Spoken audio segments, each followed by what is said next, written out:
Thank you. It is a distinct pleasure to once again be part of a San Diego State University International Training Center video conference. Our session this morning will be in two segments or modules.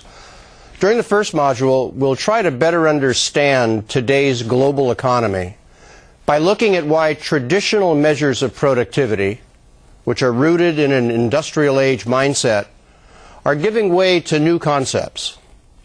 We'll do so by examining the new concepts of value rooted in customer empowerment, and value in reflecting innovation, knowledge, and ubiquitousness. During the second module, we'll look at today's networked economy and the effect it has on customer and competitive intelligence strategies. Then we'll examine the emergence of a new era, a new techno-economic system that some are calling the Dream Society. The characteristics of this system suggest that in the future, more products and services will be designed to meet a customer's emotional and spiritual goals, not merely their materialistic needs. The nature of such an economic environment would suggest a whole new way of assessing business and career opportunities in the new millennium. The information age, or knowledge economy, or whatever we are calling it these days, opened only a few decades ago with the appearance of the first commercial computers, and it is still evolving. This is truly an exciting and historical time. When Warren Schmidt and I were writing our book on total quality, The Race Without a Finish Line, he postulated that the information economy was in fact a new economic age for mankind. Today his assessment is recognized as correct. Only a few generations of human beings have been able to experience such an historical and challenging transition as we are experiencing at this very moment. The information economy is only the fourth techno-economic system in which humans have lived. The first, the hunter-gatherer society, gave way to the agricultural society about 10,000 years ago. The agricultural society began yielding to a third system, the industrial society, about 1750 when steam engines began appearing in England. And about 1950, the current system, the information society, began to take shape. It now appears to some that the information society may give way to another new society, this one focused on dreams, adventure, spirituality, and feelings. But we'll discuss this in the second module. Much has been written and said about the new global economy, so I will not try to repeat what we all know. However, having said that, it is still important that we acknowledge what is important for our organizations and our relationships with our customers. First, as the world has integrated economically during the last 3 decades of this century, we have seen the world economy fundamentally restructured for several reasons. One reason is the increasing wealth of nations and workers. The wealth of the industrialized world's workers is rising rapidly, and the number of industrialized nations is growing as a direct result of the worldwide direct reduction in trade barriers that began in 1950. The removal of trade restrictions also has gradually created a consumer openness to foreign goods throughout the world, which in turn has created a diversification of consumer taste that has become the basis of key competitive principles for global companies. With a growing demand for skilled workers throughout the world and a highly competitive working climate, most working people have more money to spend, but they also seem to have less time in which to spend it, so that time has become a commodity. In turn, providing workers relief from such time pressures has launched a variety of business opportunities, ranging from e-commerce on the World Wide Web to products and services that help do the home chores that our parents did for themselves. The most significant contributor to the new economy is digital technology. Digital technology has brought a whole new level of adaptive ability and precision in both the products we use and in their production. Digital technology is reshaping our world by creating new industries and increasing the level of participation of consumers in both production and service delivery by allowing them to participate in designing goods and services tailored to their specific needs and preferences. It is this change, customer empowerment, that is continually raising the bar on productivity. But it is a new productivity. Traditionally, productivity has been measured by comparing investments of labor and capital to the volume of an organization's outputs. These outputs were usually expressed in terms of quantity or speed. But as knowledge has become as important as labor, and actually more important than capital, volume has given way to value. A facilitator of this process is the strategic knowledge of an organization, as expressed by the capability of its workforce and the collective competence of its work processes and products. This intellectual property is essential to the value of outputs. Today, the main assets of most companies are intellectual, not physical. Many business leaders and policymakers have suggested that knowledge and other intellectual capital should be measured on balance sheets. This is because knowledge creation and knowledge sharing, on which innovation is dependent, lie at the center of today's network economy. 25 years ago, Microsoft had no capital. Today, Microsoft is the most valuable corporation in America, with a market capitalization exceeding General Electric. 25 years from now, sooner if the U.S. Justice Department has its way, Microsoft may have no capital if it loses its capacity to innovate. Even while value was replacing volume as the major driver of our production processes, it also began to undergo a metamorphosis. Traditionally, value has meant a fair return on our investment. It was what a customer was willing to spend for a product or service. But today, value means much more. It is what customers expect not only for their dollars, but also for their time, for their effort, and their emotional commitment.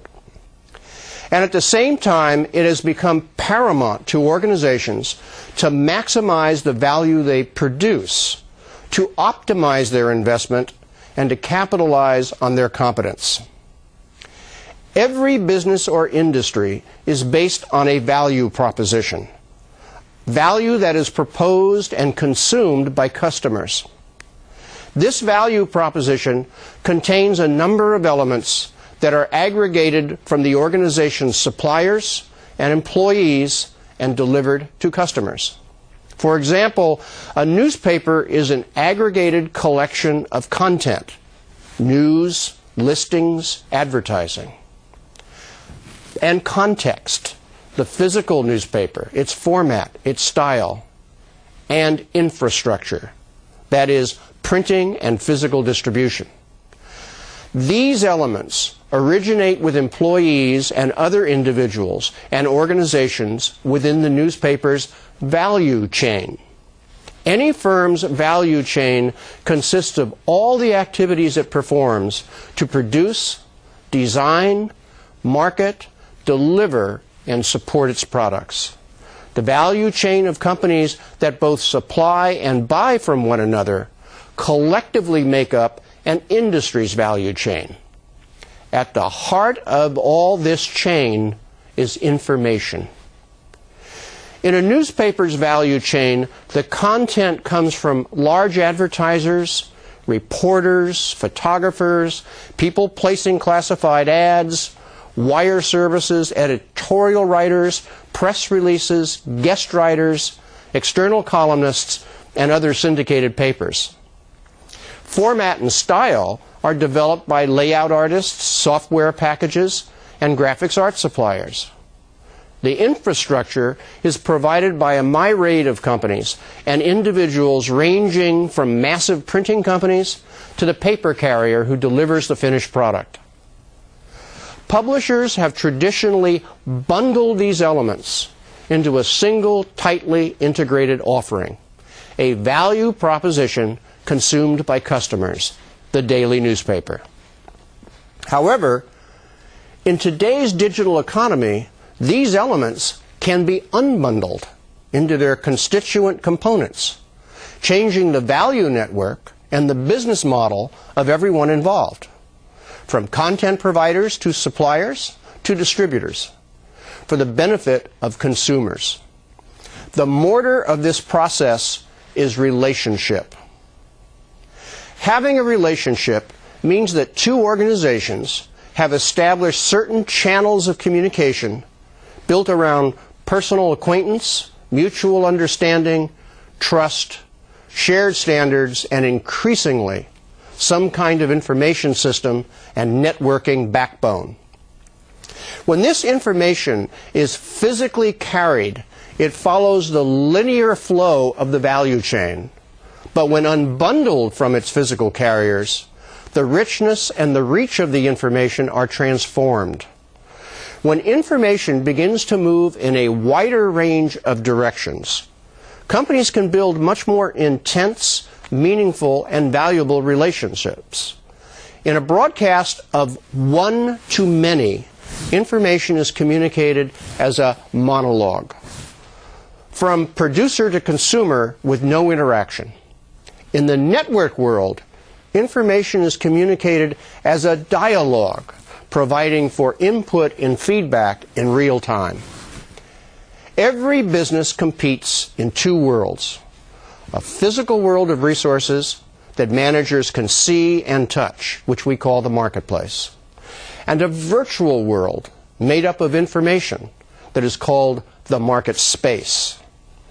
The processes for creating value in the two worlds are different. Traditional approaches to a value chain view information only as a supporting element of the value-adding process. In the market space concept, information is the source of value itself. In today's world, it is clear that a manager must focus on the market space if their organization is to compete. What this means for managers is that they must consciously focus on the principles that guide value creation and extraction across two value chains, separately and in combination. These two value-adding processes are fundamentally different. The physical value chain is composed of a linear sequence of activities with defined points of input and output.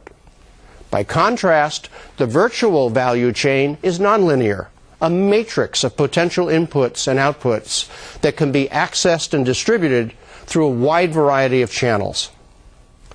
To succeed in this new economic environment, managers must understand the difference between value creation and extraction in the marketplace and in the market space. They must manage both effectively and in concert. There are 5 principles of this new economic phenomena. The first principle is the law of digital assets. Digital assets, unlike physical ones, are not used up in their consumption. Companies that create value with digital assets may be able to reharvest them through a potentially infinite number of transactions, thus changing the competitive dynamics of their industries. United Airlines, for example, not only provides the capability for you to book reservations directly on their system, but also to use your personal profile information in their system to guarantee your preferences and limit the time of your fare search.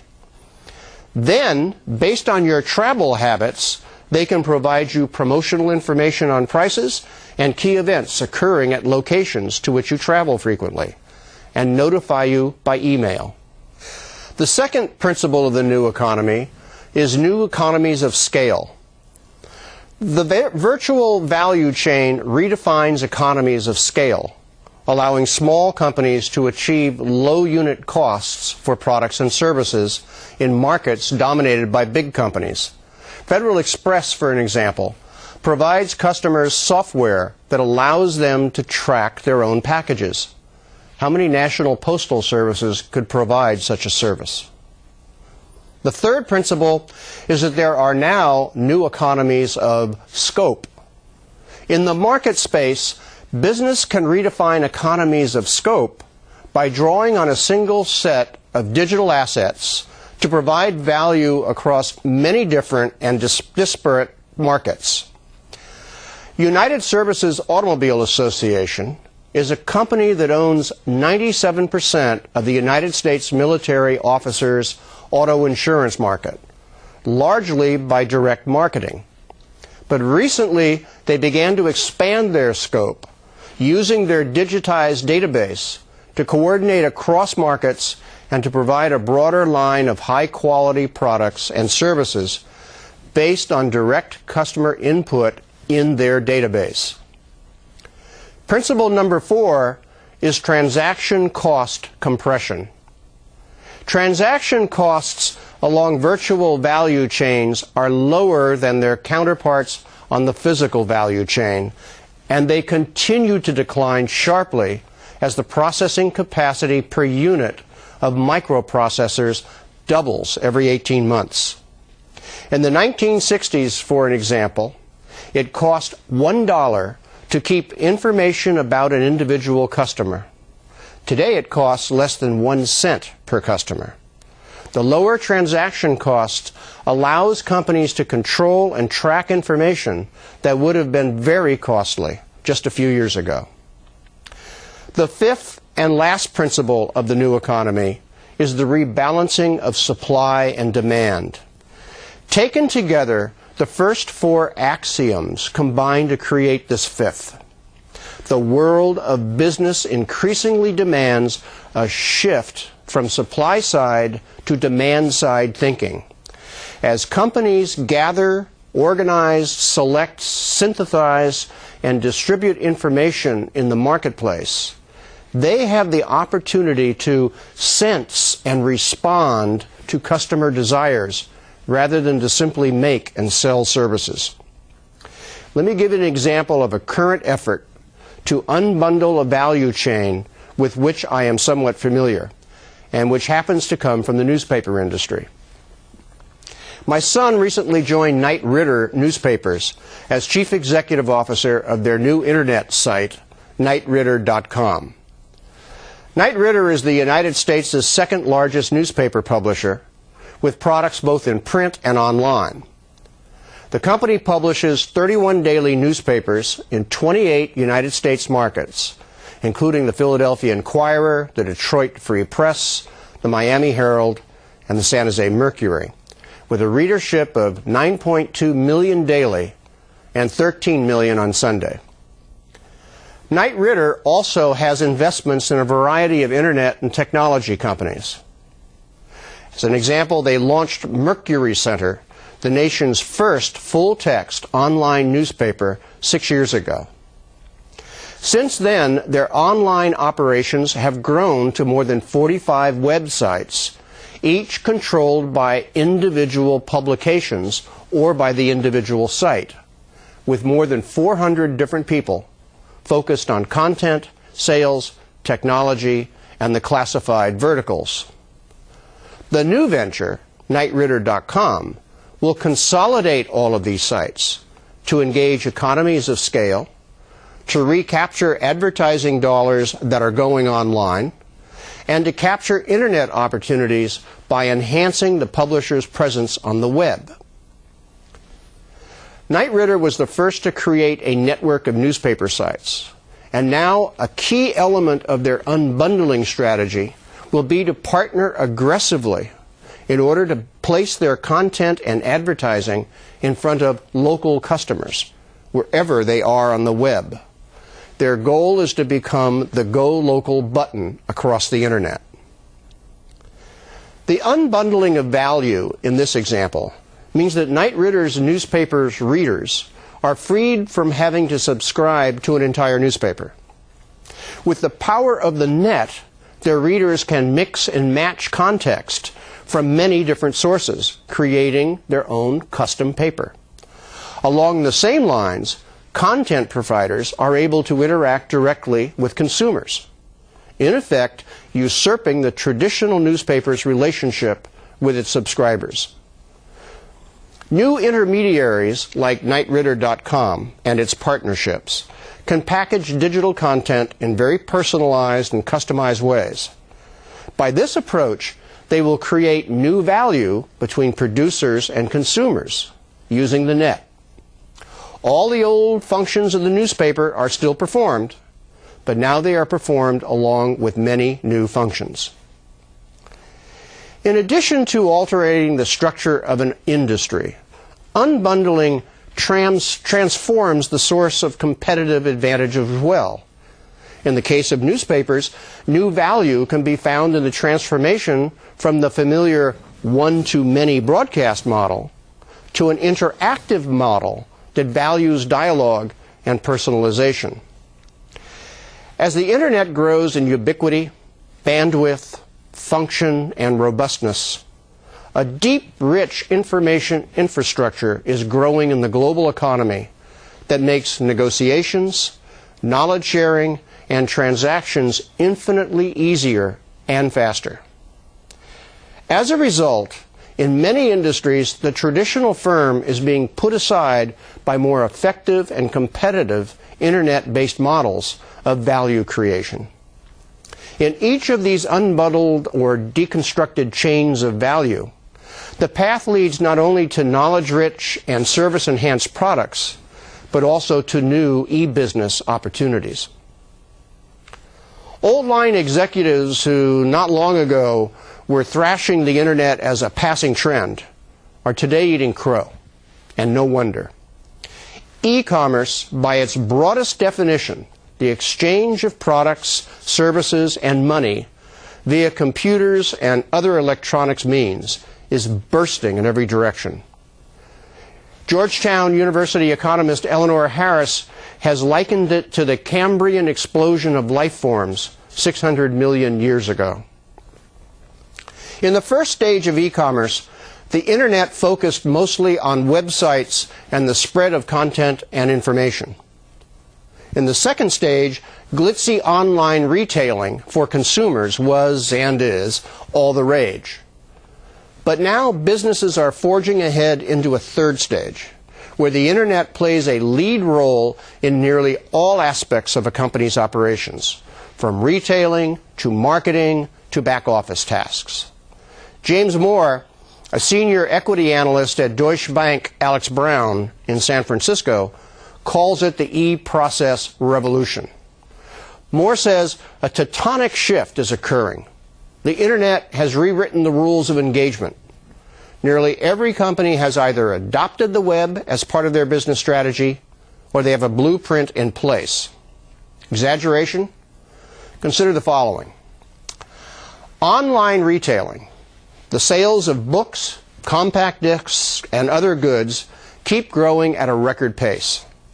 Analysts predict that this holiday season will shatter online sales records worldwide. The research firm DataQuest predicts that the online consumer market in the United States will explode from 31 billion to 380 billion by the year 2003. According to the United States Federal Reserve, electronic money transactions totaled $671 trillion last year in bank-to-bank exchanges, Wall Street investment trading, and credit card payments. Online investing continues to be a market force that is moving Wall Street and reshaping banking. Charles Schwab Corporation and E-Trade Group dominate the online trading market and are forcing traditional brokerages to adopt e-commerce strategies. E-Trade is creating a whole new class of customer, an empowered consumer who has cost-effective access to the resources required to control his or her own investment destiny. We'll look at Schwab in more detail in a moment, but not all the changes are visible to consumers. More and more, the Internet is serving as the arteries, skeleton, and nervous systems of corporations. Businesses, large and small, are saving millions of dollars by turning their back office functions into sleek online operations that use the Internet like 19th century companies used railroads.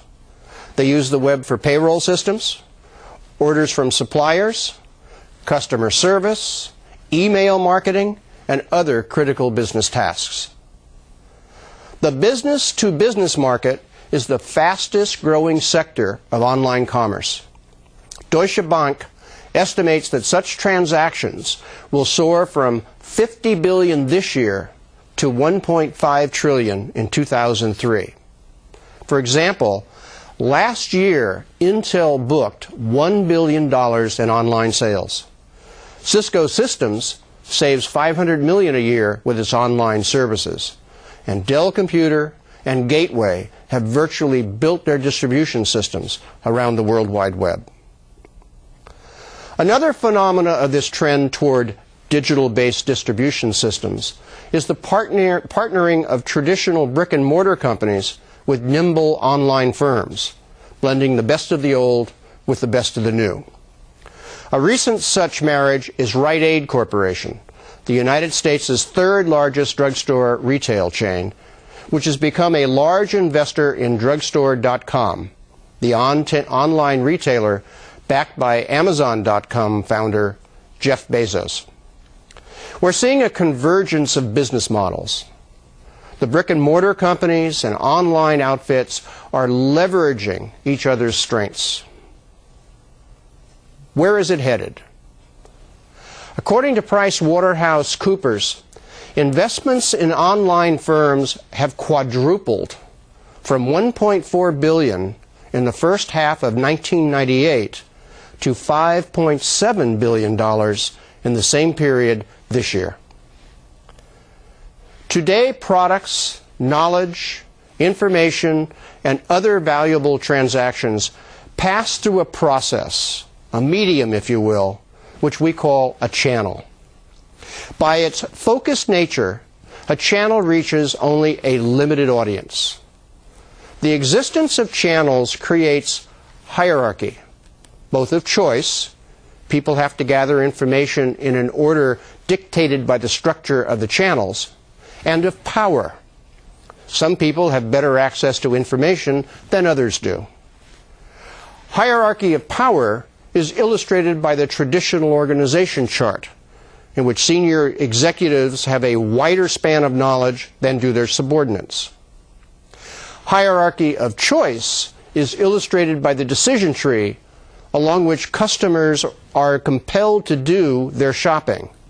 In the physical world, they must choose a street, then a shop, then a department, then a shelf, then a product. They cannot select in any other sequence. They can return to the street and search along a different path, of course, but only by expending time and effort. In e-commerce, the trade-off between richness and reach is eliminated. Single channels are no longer necessary. Everyone communicates richly with everyone else on the basis of shared standards. This is termed hyperarchy, after the hyperlinks of the World Wide Web. The World Wide Web is a hyperarchy. So is a deconstructed value chain within a business or a deconstructed supply chain within an industry. So are intranets, and so are the structures that allow fluid, team-based collaboration at work. So, too, is the pattern of amorphous and permeable corporate boundaries characteristic of the companies of Silicon Valley. Xerox's Palo Alto research facility instigated this atmosphere of openness when it opened in 1969 by hosting weekly forums where research objectives, accomplishments, and problems were discussed and reviewed with guests from universities, other companies, and governmental agencies. It is no accident that this is the same facility that invented the PC, the interactive screen that makes Windows possible, and the first internet search engine, all within a concept of open boundaries. Knowledge workers, whose products often don't exist in the physical world, have a different relationship to their work and to their employers, and different expectations about their professional growth. Because knowledge is the crux of competitive advantage, companies need to provide lifelong learning opportunities to their employees. Consequently, many progressive companies and private sector organizations find themselves assuming more responsibility than ever for employee training and lifelong learning. One means of doing this is for an organization to focus on their core competencies, the core competencies of its employees. That is, those unique skills and capabilities that provide a competitive advantage. It is these competencies that allow organizations to expand their influence in the marketplace and keep their competitors at bay. But as the workforce becomes more fragmented, when competence rests with the brains of just a few, the organization is at a disadvantage unless it learns to transfer that knowledge to others, to institutionalize it. And one means of doing this is through communities of practice. Communities of practice are small formations of people, anywhere from 3 to 30, who do things together. Like a successful team, they can't be mandated, but instead they emerge in the course of work by identifying their interdependence and their mutual values. They know how to obtain information from one another and how to share with one another. Members of a community of practice know what others really know, and they know how to evoke that know-how for their own purposes. They use common tools and processes to which outsiders have to be introduced, and their identities, how they see themselves, have changed. Let me give you an example of how such an initiative can affect learning. At Xerox Corporation, customer service engineers are using a system called Eureka to share knowledge about repairing machines. Eureka is an online, web-accessed database which allows customer reps to post questions and search an expanding inventory of previously answered questions about machines, diagnostics, repair hints, etc. The program started as a result of research to determine how service representatives shared their war stories. It has been successful because customer reps trust the tips they receive from peers, and they are willing to share their own experience with others.